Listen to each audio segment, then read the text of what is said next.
Bien, amados, pueden tomar asiento, por favor. Abra su Biblia en el capítulo 7, verso 21 al 23, ya leído por nuestro hermano Andrés. Pero vamos a volverlo a leer, capítulo 7, verso 21 al 23 del Evangelio según San Mateo. A puertas de terminar las predicaciones, el ciclo de predicaciones sobre el Sermón del Monte, y el próximo domingo estaremos anunciando el próximo ciclo. Ya no nos quedan sino unas 2, tal vez predicaciones más del Sermón del Monte. Pero Dios nos ha enseñado. En lo personal he sido edificado, he aprendido a través de la palabra. Leamos la palabra de Dios. No todo el que me dice Señor, Señor, entrará en el reino de los cielos, sino el que hace la voluntad de mi Padre que está en los cielos. Muchos me dirán en aquel día, Señor, Señor, ¿no profetizamos en tu nombre y en tu nombre echamos fuera demonios y en tu nombre hicimos muchos milagros? Y entonces les declararé, nunca os apartados de mí, hacedores de maldad. Amén. El título de esta enseñanza es Condenados con cara de piedad. Y a veces, hermanos, en los informativos nosotros vamos a encontrar personas que son llevadas a la cárcel o al menos las están condenando o llevando presas, y uno mira las caras y a veces uno dice, tiene cara de malo. Pero otras veces uno ve unos rostros casi angelicales y no parece. Hace tiempo atrás un programa de televisión le hizo una entrevista a Garavito. Y cuando me quedaba viendo a Garavito, no parece que sea el personaje que hizo tanto mal y tanto daño a muchos niños y a muchas familias. Estoy hablando de Garavito, el violador en serie que conoció este país. De que el pecado tiene cara de espiritualidad, pero Dios ve el corazón. Y es que en el mundo, en la tierra, podríamos hablar de dos grandes grupos en los que se divide la humanidad. Unos que no confiesan el nombre del Señor y otros que sí lo confiesan. O sea, solo están sobre la tierra esas dos poblaciones. Los que no quieren saber absolutamente nada de Dios, Dios no existe, Dios no cuenta para ellos en nada. Y otros que hablan del Señor, que oran al Señor y que seguramente tratan de llevar una vida piadosa. Cuando yo miro este pasaje, el Señor Jesucristo ha dejado de lado al primer grupo. Aquí no está hablando de aquellos que se oponen a Él, que niegan su existencia y que por el contrario son abiertamente rebeldes a Dios.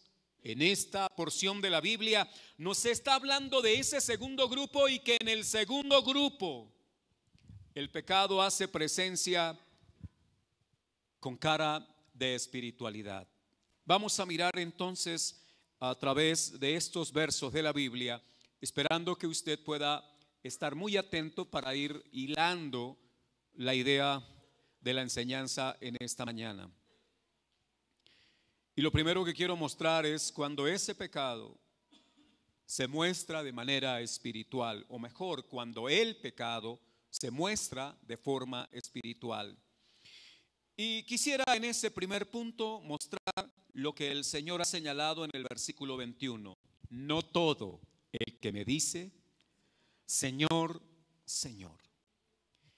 Por favor, vuelva a repetir la frase. Allá, si quiere mentalmente o si quiere hacerlo con voz audible, por favor, no todo el que me dice Señor, Señor entrará en el reino de los cielos.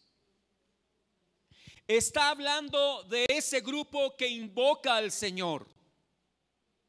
Nosotros en esta mañana, reunidos en este lugar, hacemos parte de ese grupo que invoca el nombre del Señor. Pero de grupo y de esa masa visible, Juan Calvino, un reformador, habló acerca de la iglesia visible y de la iglesia invisible. Y Calvino trató de mostrar que en medio de toda esa cantidad de personas que son visibles como cristianos está la verdadera iglesia, pero que no todos son la verdadera iglesia. O mejor, para decirlo de otra manera, dentro de ese mundo cristiano que habla del Señor, que ora al Señor, que le canta al Señor, hay un grupo que son los verdaderos adoradores, que son los verdaderos cristianos, pero que hay otros que no lo son. Y precisamente de esto está hablando el Señor cuando dijo: no todo el que me dice Señor. Observen bien. Al observar la frase, debo sacar la siguiente conclusión: todos los salvados invocarán el nombre del Señor. ¿Están de acuerdo? O sea, no puede haber una persona que se salve sin haber invocado el nombre del Señor. Y cuando digo invocar, es mucho más de clamar o de decir Señor, Señor, porque precisamente el texto está tratando de ilustrarnos que hay gente que confía en el simple hecho de: yo soy creyente y yo invoco al Señor y yo oro al Señor. Pero Cristo en esta enseñanza a los discípulos les va a decir algo que seguramente los va a dejar un poco ocupados en su piedad para discernir qué clase de piedad es la que están viviendo. Ahora, todos los salvados llamarán a Cristo Señor, sin excepción. Ningún salvado entrará en el reino de Dios sin haber confesado que Jesucristo es su Señor.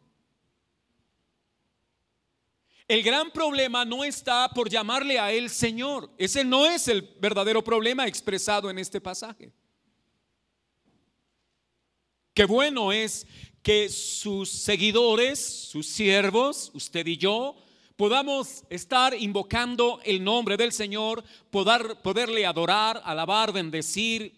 Eso es sumamente importante. Y cuando todos hacemos eso, nos confundimos y la gente dice: bueno, yo veo que todos lo hacen. Pero el Señor quiere hablarnos de algo mucho más profundo aquí.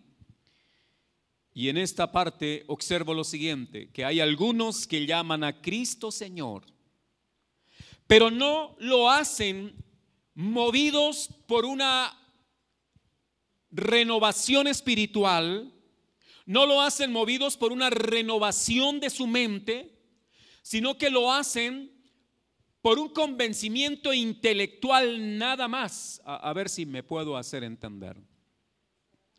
Hay gente que no ha sido nacida de nuevo y puede leer la Biblia y además puede entender muchas cosas de la Biblia. Hay gente que no ha nacido de nuevo y se sabe textos de la Biblia y podría saber más Biblia que los mismos cristianos. Hay personas que tienen concepciones, o mejor, explicaciones de la doctrina, y hasta correcta es la explicación que tienen de la doctrina. Pero aún así, amados hermanos, el Señor quiere mostrarnos que hay una gran diferencia entre aquel que tiene o asiente espiritualmente una verdad, porque hay gente creyendo las doctrinas verdaderas de la Biblia y están descansando en eso. Ellos dicen: correcto, están llamando a Cristo Señor, no hay ningún pecado en eso. Pero hacer ciertas cosas correctas por convencimiento intelectual y no porque haya una verdadera transformación de su vida, hace que las personas no pongan su confianza en Cristo, sino en lo que ellos mismos hacen. Para aclarar un poco más, estos que han llamado a Cristo Señor y que al final el Señor le dirá: yo nunca los conocí, le dice: ustedes nunca me dijeron a mí Señor. No, además Cristo está diciendo: sí, me han llamado Señor, Señor. Pero hay algo que es lo que realmente muestra, amados, el gran problema de fondo. Ahorita lo voy a mostrar. Pero por ahora es mostrarles que hay personas que llaman a Cristo y no son parte del grupo de los redimidos. No son salvados, aunque lo invocan. aunque le cantan, le oran, aunque leen la Biblia y aunque tengan expresiones correctas de la doctrina. Es más, si usted mira el siguiente verso, han hecho cosas importantes. Este grupo de personas, según el texto dice, han profetizado en mi nombre. Entonces observen, no solo han llamado a Cristo Señor, sino que hay algo más en el versículo 22. Han profetizado en el nombre del Señor.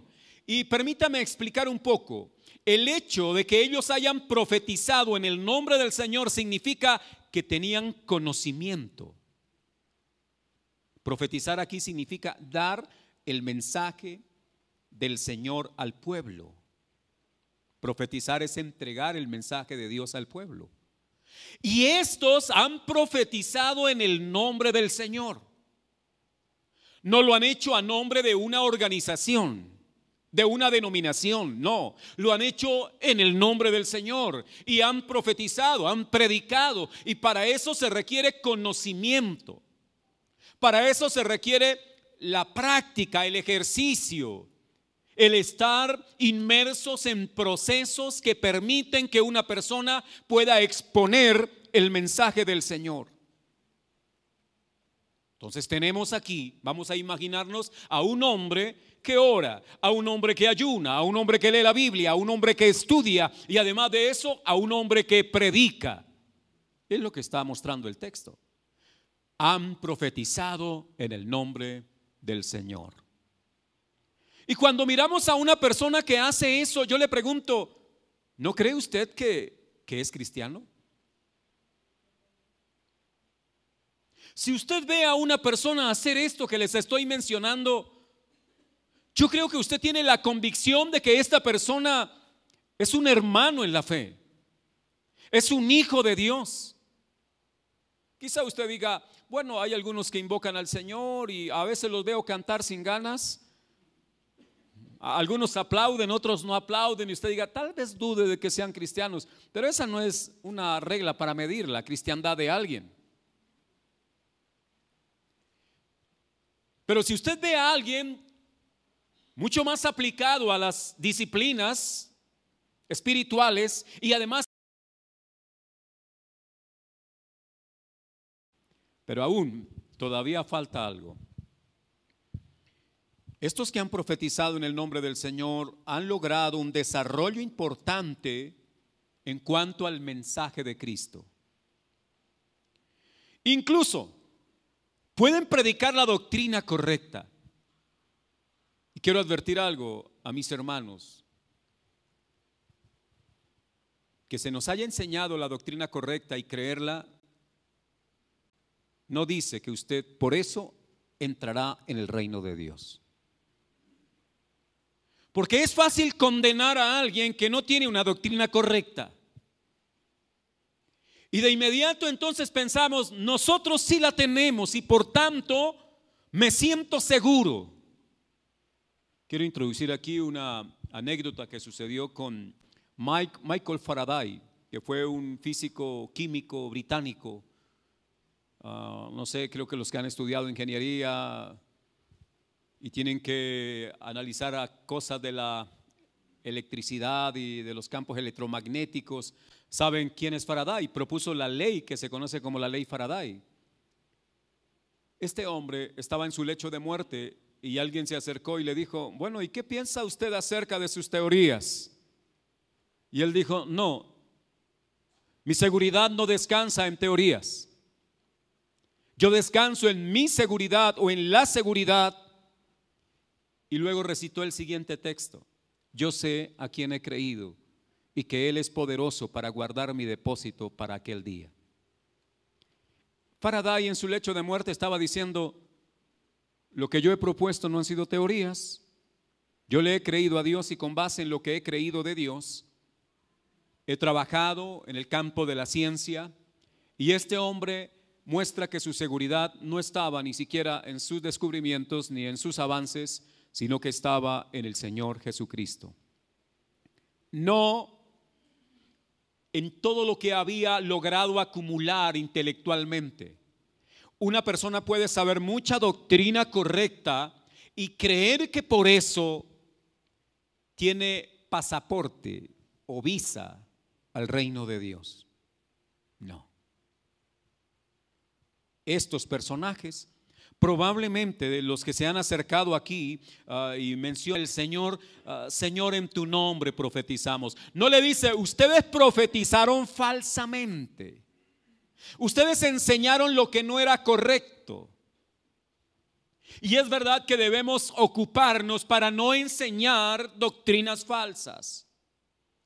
Pero enseñar doctrinas correctas no es la base de nuestra seguridad en Cristo, mejor, de nuestra salvación. Solo Cristo es la verdadera fuente de seguridad. No que usted ora, no que usted ayuna, no que usted lee la Biblia, no que usted cree la doctrina correcta. Solo Cristo es la fuente de su seguridad.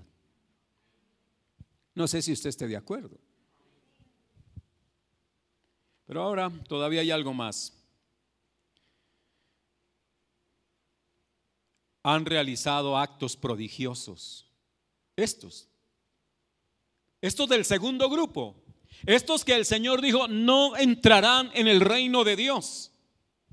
Y observe lo que también señala el versículo 22.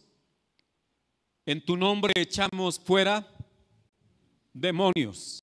Oiga bien, súmele, invocan el nombre del Señor, hacen muchas cosas para el Señor.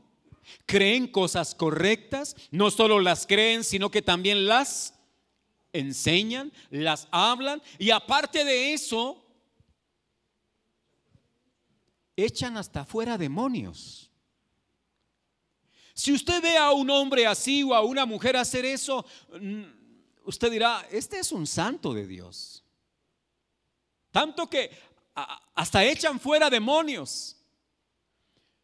Hay hermanos que están en ciertos grupos cristianos y sienten mucha seguridad porque en ese lugar echan fuera demonios. Y entonces dicen, si aquí echan fuera demonios, es porque realmente Dios está aquí. Ahora, Dios está en todas partes, echen o no echen demonios, porque Dios es omnipresente. Decía Sproul, lo importante no es que usted sienta la presencia de Dios. Lo importante es que usted viva en la presencia de Dios. Porque algunos dicen, yo hoy sentí. Bueno, y el día que no sienta, ¿qué pasa? No, lo importante no es sentir, lo importante es vivir en la presencia de Dios. Ahora, estos personajes han echado fuera demonios. Y yo estoy seguro que si usted ve a una persona que echa fuera un demonio de una persona, usted de inmediato se hace una idea de este personaje. Seguramente usted cree que este tiene una comunión mucho más íntima con Dios, que Dios se ha complacido de este personaje para usarle de esa manera. Porque estos en aquel día me dirán, en tu nombre echamos fuera demonios. No dice el nombre de ningún otro. En el nombre de Cristo han echado fuera demonios. Y aún haciendo eso, el Señor al final tiene una sentencia. No sé si ustedes me están copiando la idea.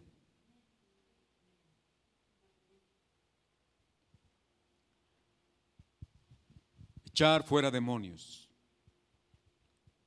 En los días de Cristo y de los apóstoles, la verdad, habían grupos que hacían eso, eran exorcistas.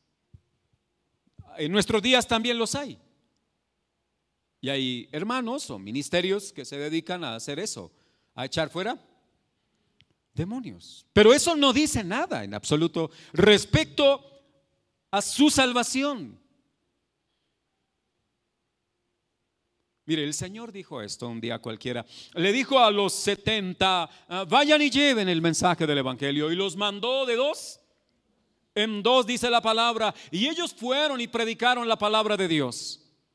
Cuando regresaron, venían felices. Estaban llenos de una dicha impresionante. ¿Y por qué se estaban gozando tanto? Le dijeron a Jesús, Señor, los demonios se nos sujetan. ¿Recuerdan ese pasaje en el Evangelio? Los demonios se nos sujetan. Ellos estaban felices porque estaban ahora experimentando un poder que hacía que los demonios se les sujetaran.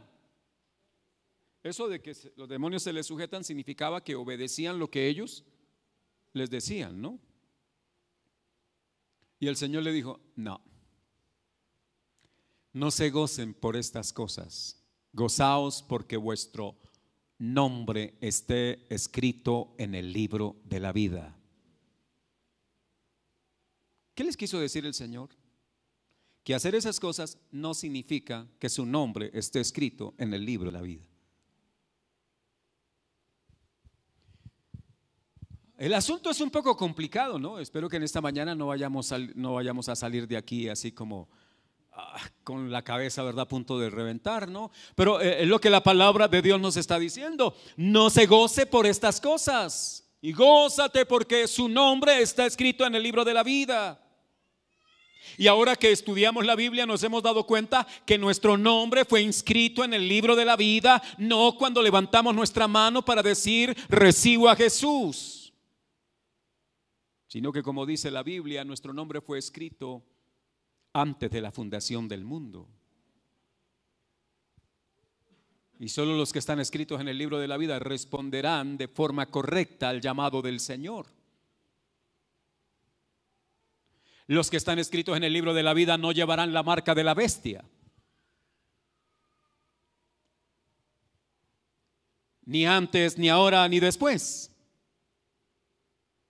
porque el Señor ha puesto una marca en las frentes de ellos. Quiero decir que los que están escritos en el libro de la vida tienen la marca de Cristo en sus vidas. Así no hayan echado fuera, al menos indicar que usted entrará en el reino de los cielos, pues creo que más de uno aquí no puede accesar al reino de Dios, porque no hemos echado fuera demonios. Bien, aquellos sí lo hicieron, pero aún todavía falta más. Observen la tercera afirmación que se hace en el versículo 22. Y en tu nombre hicimos, ni siquiera milagros, muchos milagros. En tu nombre hicimos muchos milagros. Es probable que hayan cristianos que dicen: voy a buscar una iglesia donde haya milagros. Y la gente va buscando milagros, y los lugares donde se ofrecen milagros se llenan, y muy rápido. Algunos milagros acontecen, otros no, pero la gente sigue esperando, como el paralítico de Betesda. No importa cuántos años tenga que esperar, porque tiene la ilusión de un milagro.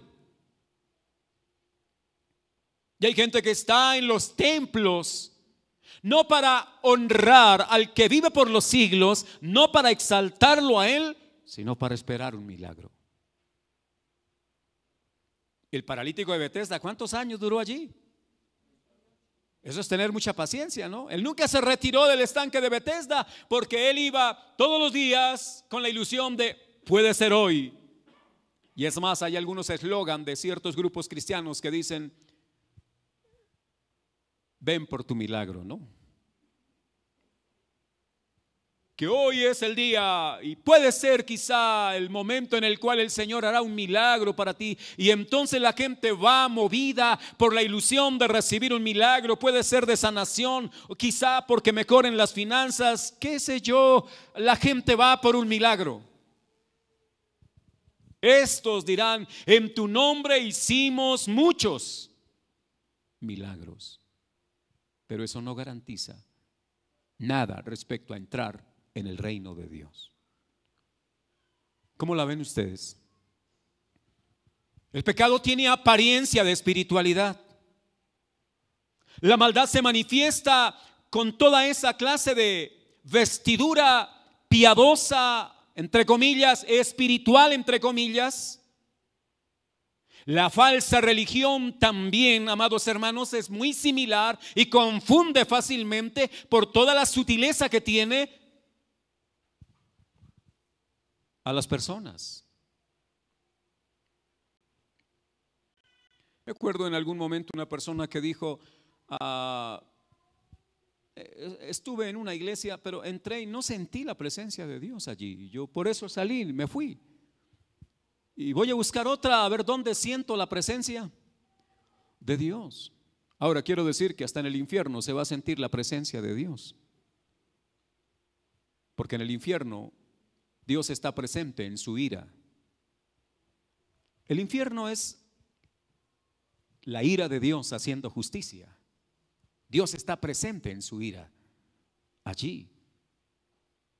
Y hay veces no sé qué andamos, ¿verdad? A veces tratando de buscar aquí, estos buscan milagros, estos hablan de hacer muchos milagros y pareciera ser, cuando usted observa esto, que están confiando en esto, están seguros de que yo oro, están seguros de que yo busco a Dios, yo me congrego, yo ofrendo en la iglesia, estoy seguro porque yo predico además, y además de eso echo fuera demonios, y todavía, como si fuera poco, Dios me usa para hacer milagros. ¿Cómo me va a quedar duda?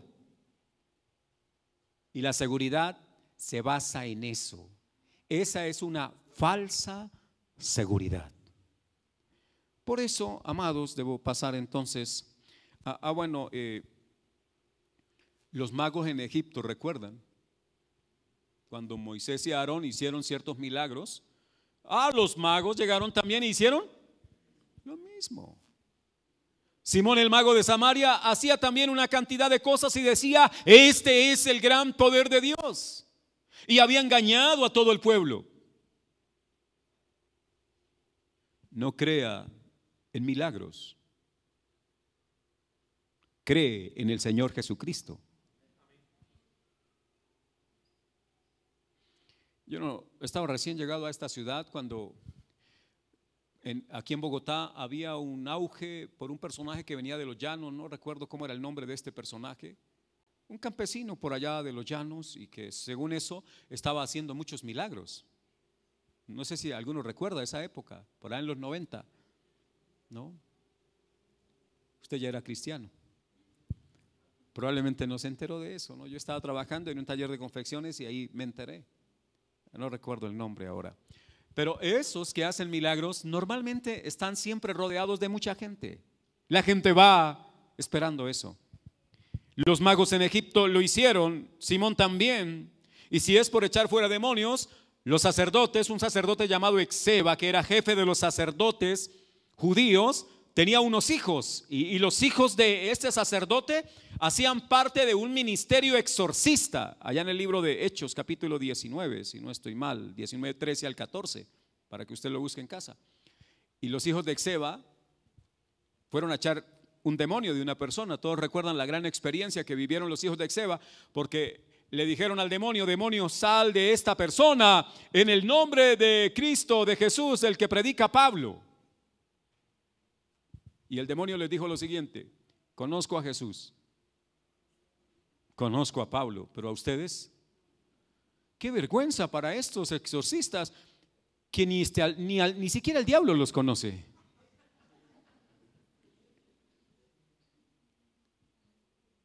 Ahora Jesús les dice algo igual, no los conozco. Entonces, ¿quién los conoce? No son más que engañadores que están engañados, confiando en estas cosas. El gran peligro de confiar en las obras y creer que por ellas ganamos el derecho de ser salvados. Ese es un gran problema que vive buena parte de la comunidad cristiana, y es que ellos consideran que son salvos por lo que hacen. Y cuando se predica un evangelio en el cual la salvación se gana, la salvación se obtiene, la salvación es algo que se adquiere por mi esfuerzo, es un falso evangelio. Cuando Pablo escribió a los Gálatas y les dijo, si alguien les predica un evangelio diferente a este, es anatema, es maldito. ¿Y sabe por qué estaba diciendo? Porque llegaron los judaizantes a decirles, si quieren ser salvos, tienen que ahora circuncidarse y guardar la ley. Una salvación basada en lo que ellos hicieran. Entonces, eso le da el derecho a ser salvado, porque es una perversión del evangelio, es una distorsión de la verdad de Dios. Por gracia somos salvos, no por obras, para que nadie se gloríe. Imagínense, ¿estos tienen obras? Los que estamos hablando aquí en este capítulo, ¿tienen obras? Claro que tienen obras, y muchas obras hechas en nombre del Señor, pero aún así el Señor tiene una sentencia. Por eso voy a pasar al siguiente punto, que la verdadera fe es revelada por el carácter que se conforma a Dios. Oiga bien, la verdadera fe, eso indica que hay una fe que no es verdadera. Y los de esa fe que no es verdadera también invocan el nombre del Señor, también estudian la palabra, también saben doctrina correcta, también la predican, y además de eso hacen milagros y muchas cosas portentosas. Bueno, entonces, ¿en qué consiste la esencia de los hijos de Dios? Quiero decirles que no es un asunto únicamente de saber lo que es correcto, sino de hacer lo que es correcto. Observen bien el versículo 21. Otra vez, 21 de Mateo 7. No todo el que me dice Señor, Señor entrará en el reino de los cielos, sino ¿quién? El que hace la voluntad de mi Padre. Este no es un asunto de solo invocar. Este no es un asunto de solo saber ciertas cosas correctas. Es el asunto de hacer la voluntad de Dios.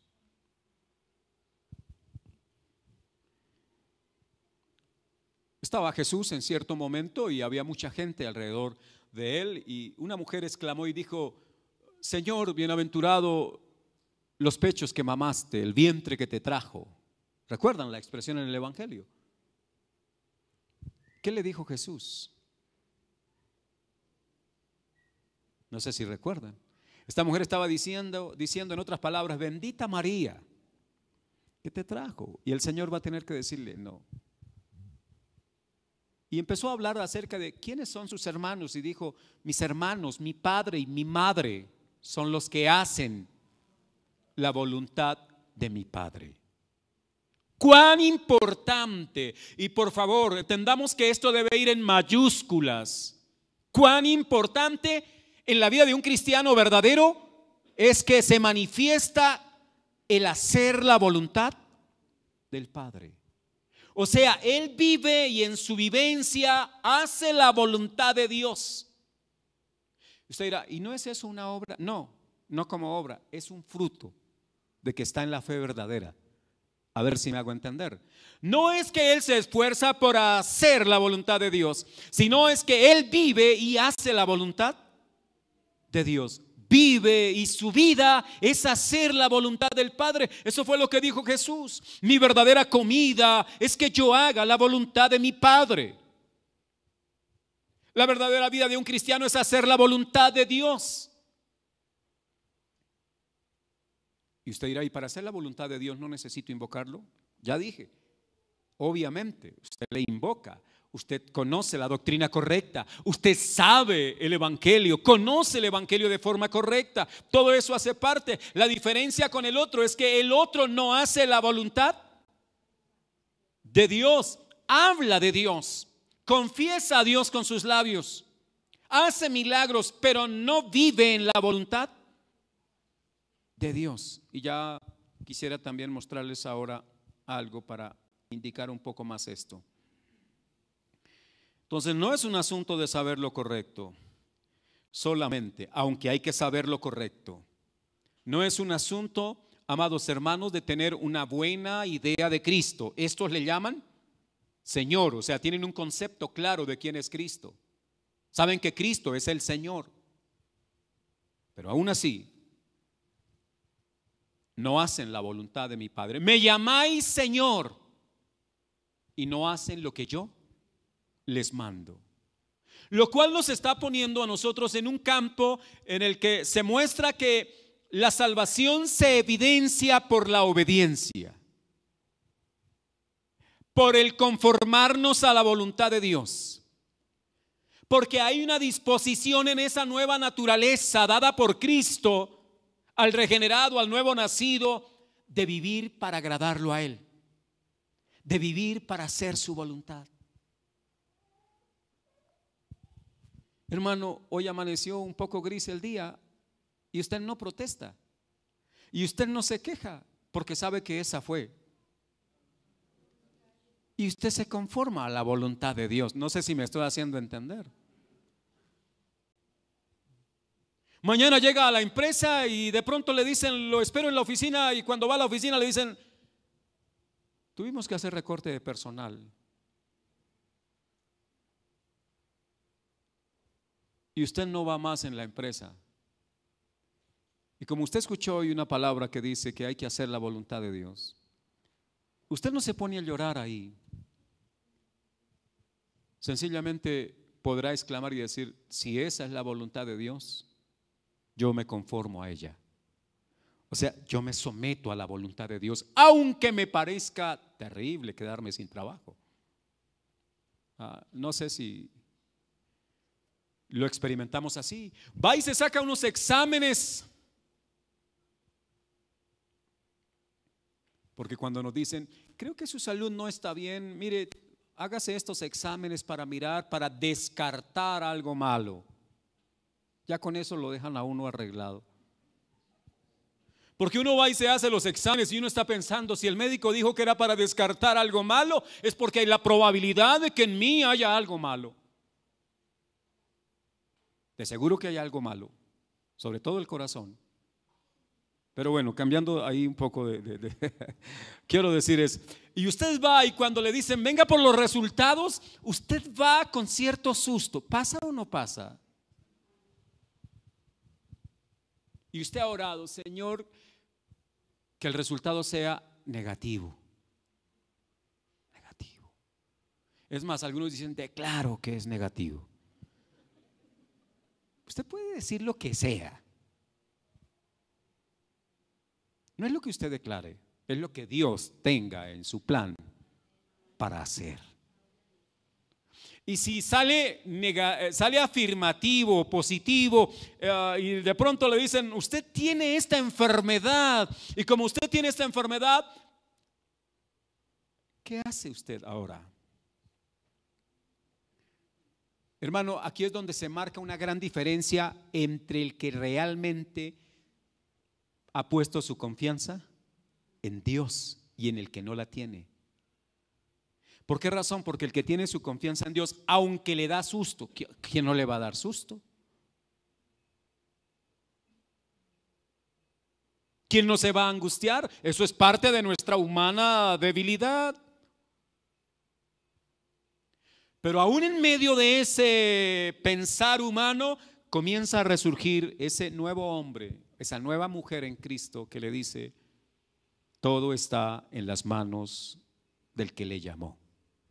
Todo está en las manos de Dios. Y usted dice, Señor, hágase tu voluntad. Un día al apóstol Pablo le llegó seguramente un comunicado que le dijeron, dentro de tantos días lo vamos a decapitar. ¿Sabía usted que la segunda carta a Timoteo es una carta testamentaria, en el sentido de que Pablo está haciendo es como el testamento final?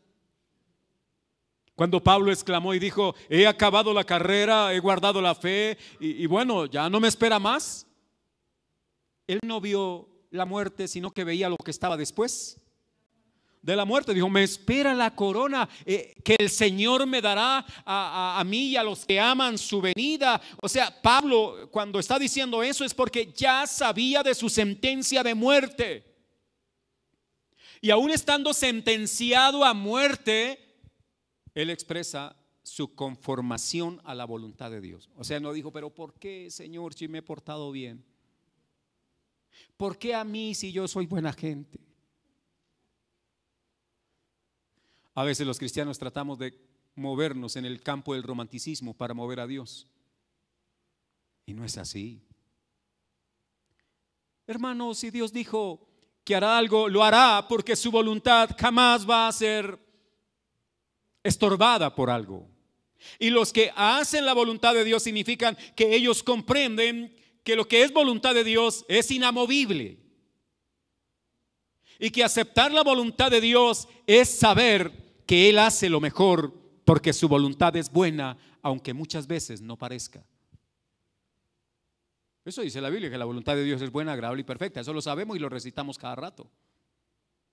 Mas sin embargo, cuando Dios nos expresa su voluntad de otra manera, como no esperamos, entonces entramos en pánico, nos angustiamos. Confía en el Señor y Él hará. Dios es bueno. ¿Puede confiar en un Dios bueno? ¿Puede confiar que lo que Dios va a hacer estará bien? ¿Puede confiar que si una enfermedad nos debe llevar y quitar de esta tierra, estará bien?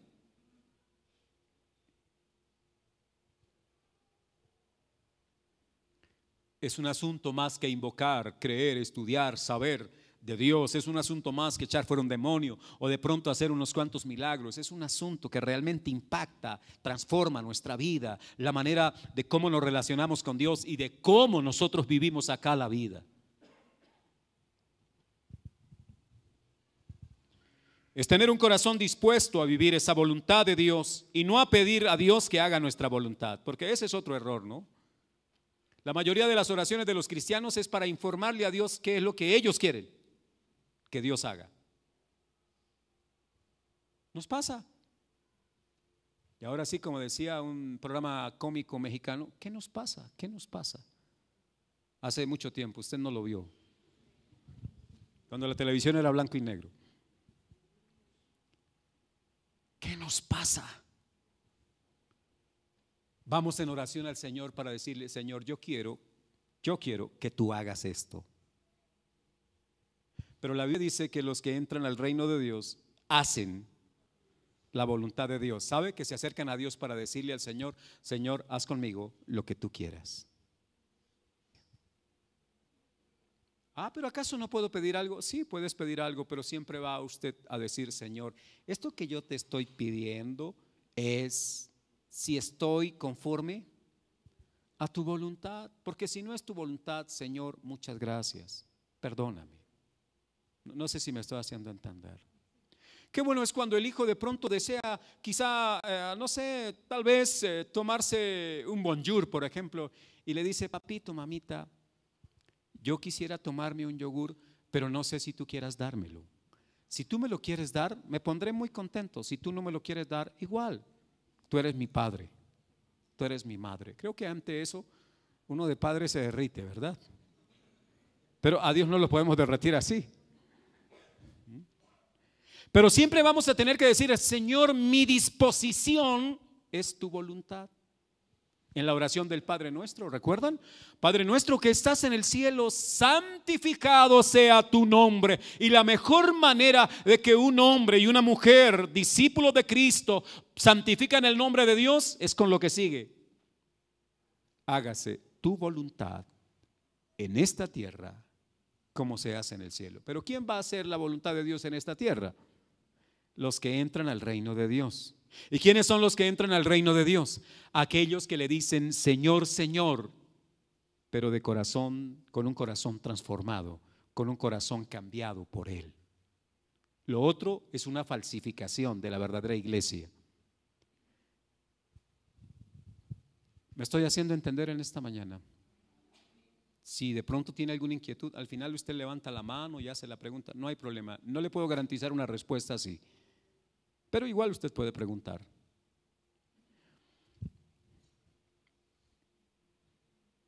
La voluntad de Dios, según Primera de Tesalonicenses capítulo 4 versículo 3, para que lo lean en casa. La Biblia dice, aunque está hablando de otro tema, dice: cada uno tenga su propia esposa en santidad y honor, cada una tenga su propio marido en santidad y honor, no como los otros gentiles en pasión de concupiscencia. Pero luego está diciendo ahí: pues la voluntad de Dios es vuestra santificación.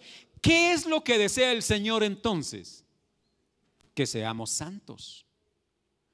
Oiga bien, no es ser perfecto, aun cuando la santidad nos lleva a la perfección. Pero aquí cuando dice que la voluntad de Dios es vuestra santificación, es que nos apartemos para Él, que nos alejemos de lo que Él quiere que nos alejemos. Por ejemplo, Dios quiere que usted y yo nos apartemos de la mentira. La mentira, tan acariciada por esta sociedad colombiana. Mentir es algo tan natural y se ha vuelto tan normal que los cristianos también hemos comprado esa idea de creer que es normal, pero la Biblia nos dice que la mentira es pecado.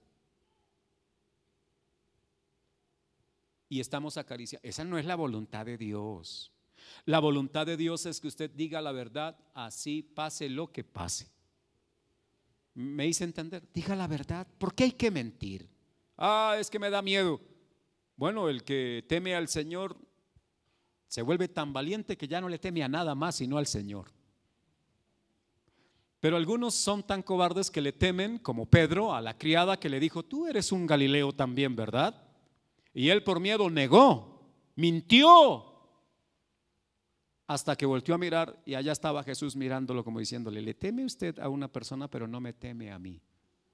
Y los que hacen la voluntad de Dios temen al Señor, porque saben que Dios está en todo lugar y que sus ojos lo ven todo y sus oídos lo oyen todo. Cuando uno vive en el temor de Dios, hermana, usted que está aquí, que es esposa, usted podrá decir: Dios me regaló un hombre maravilloso, él es fiel. Le voy a decir algo: ese hombre no es fiel por naturaleza.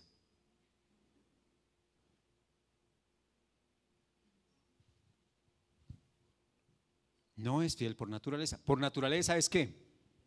Es pecador y tiende a la infidelidad. Y usted dirá: ¿y cómo hago entonces para que mi esposo nunca me vaya a fallar?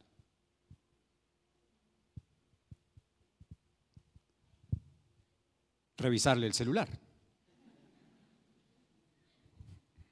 No da resultado. Hacerle seguimientos. Tampoco. Quedarme mirándole y preguntarle: ¿y por qué se demoró hoy tanto? Así como insinuándole. No da resultado.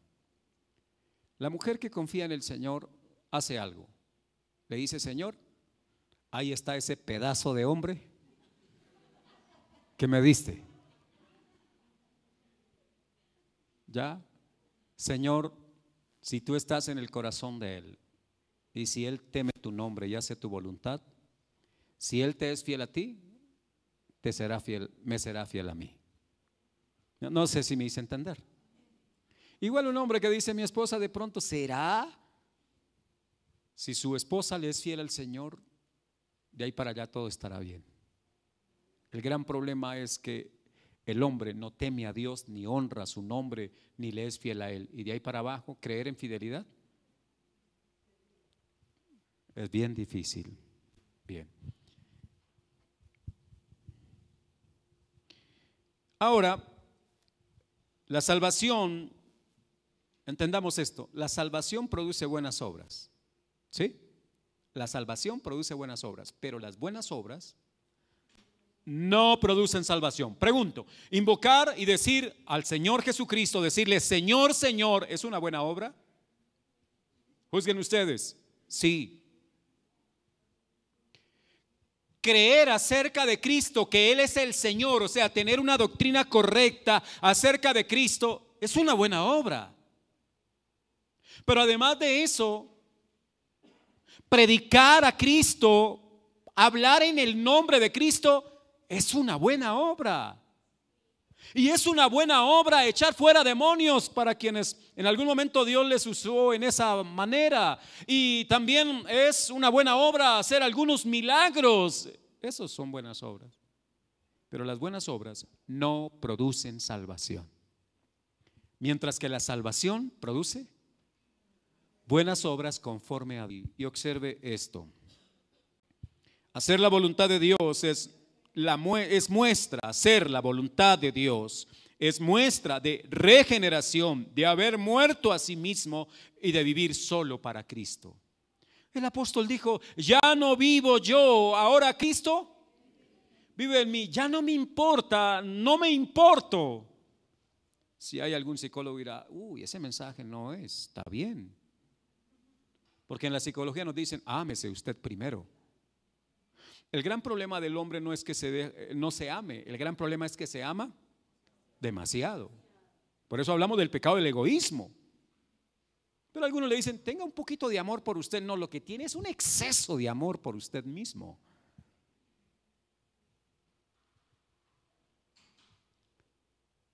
Hermanos,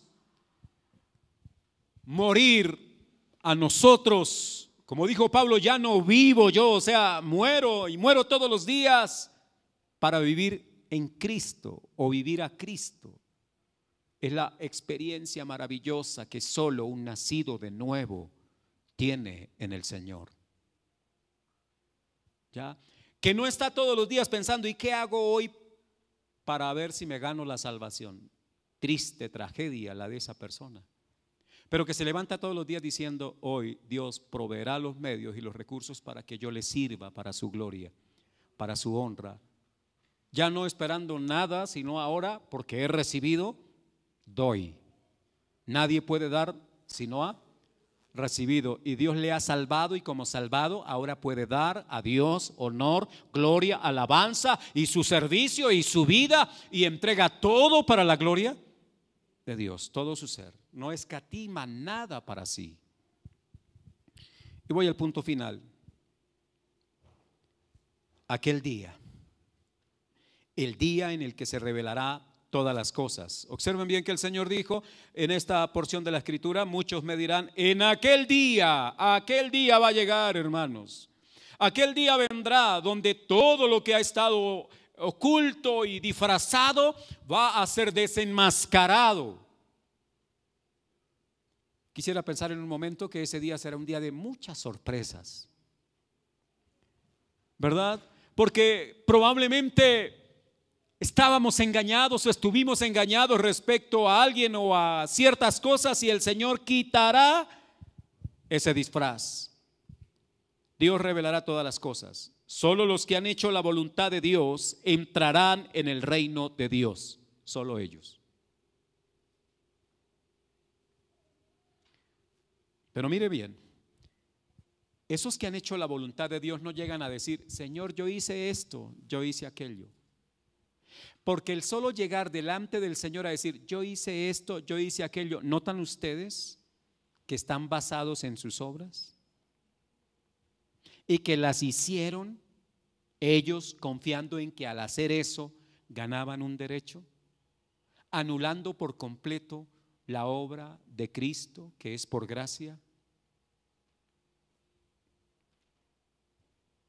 No sé si de pronto ha oído personas en ciertas discusiones, a veces familiares, donde vamos a suponer que van a repartir la herencia de los padres que han fallecido, y entonces llega algún hijo y el otro dice, bueno, vamos a repartirlo así, y el uno dice, pero yo hice esto, yo hice aquello, yo hice lo otro, tratando de reclamar un derecho basado en sus obras, en sus obras.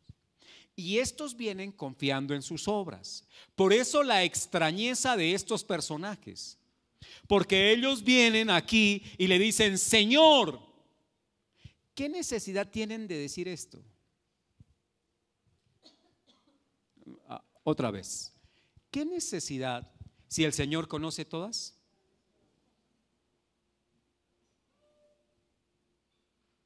No hay necesidad. El Señor lo sabe todo. Pero estos que han invocado el nombre del Señor y que han hecho tantas cosas, llegan argumentando lo que ellos hicieron. Hicimos, yo hice esto, yo hice lo otro, y casi que es un reclamo. Observen bien, están reclamando un derecho. La salvación no es un derecho. La salvación es un regalo de la inmensa bondad del Todopoderoso. Si de algo tenemos derecho, ya sabemos, El único derecho ganado por nuestras obras se llama la muerte, porque la paga del pecado es muerte, pero la dádiva de Dios es vida eterna en Cristo Jesús. Estos han llegado ahora delante del Padre. Y por eso, hermano, cuando usted ore delante del Señor, no le diga: Señor, sana a mi hijo, mire que yo me porto bien, mire que yo voy a la iglesia, mire que yo. Está equivocado usted en su fe, está equivocado en su doctrina.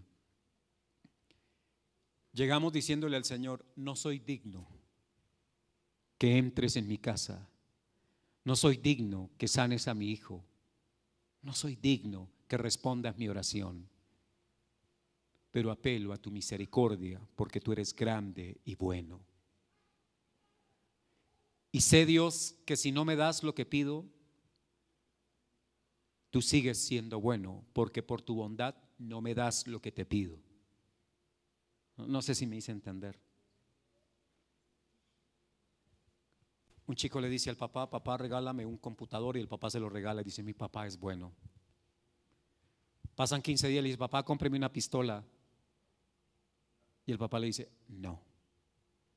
Y el hijo debe decir: papá, por cuanto tú eres bueno, me niegas el darme una pistola, porque sabe el padre que eso no le conviene. No sé si me estoy haciendo entender. Cuando Dios nos dice no, es una manifestación de su bondad, es algo a nuestro favor. Los no de Dios son maravillosos. Y quizá usted le ha pedido a Dios: Señor, dame ese trabajo que están ofreciendo, que pagan no sé cuántos millones, y Dios le dice no, y Dios lo hace porque Él es bueno, porque sabe que si se gana un peso más se le sopla el corazón, se vuelve altivo, arrogante. Y una buena manera de mantenerlo Dios ahí aprendiendo humildad es ahí a gotitas, hijo, ahí vas aprendiendo. Concluyo con lo siguiente: la falsa espiritualidad será condenada. El Señor dirá: apartaos de mí, hacedores de maldad. ¿Cómo pueden ser hacedores de maldad si hemos dicho que han hecho cosas buenas? Pero a los ojos de Dios, lo que a los demás pudieron haber sido en apariencia obras buenas, Dios sabía que la intención del corazón era malvada y perversa. Y yo le puedo ofrecer a usted un plato de comida y usted dirá: el hermano Luis es buena gente, pero usted no sabe la intención que yo tengo cuando se lo ofrezco. No sé si me estoy haciendo entender. O sea que no es tanto la obra que se ve, sino la intención que no se ve, la que se esconde. Es lo que realmente dice si lo que hicimos estuvo bien o mal. Estos pecaron delante del Padre, pecaron delante de Dios, porque buscando salvación la buscaron en sus propias fuerzas, en sus propias obras, anulando así el sacrificio de Cristo y no entendiendo que nadie podrá ser salvo por mucho esfuerzo que haga, y que ninguna obra suya amerita el regalo de la vida eterna, que como nadie la tiene y nadie la puede alcanzar, Dios decidió darla a los que Él escogió por gracia y misericordia para bendecirlos. Los llamados por Dios muestran el señorío de Cristo en sus vidas, viven bajo ese señorío, y la mejor manera de mostrar que Cristo es nuestro Señor es cuando hacemos la voluntad de Él.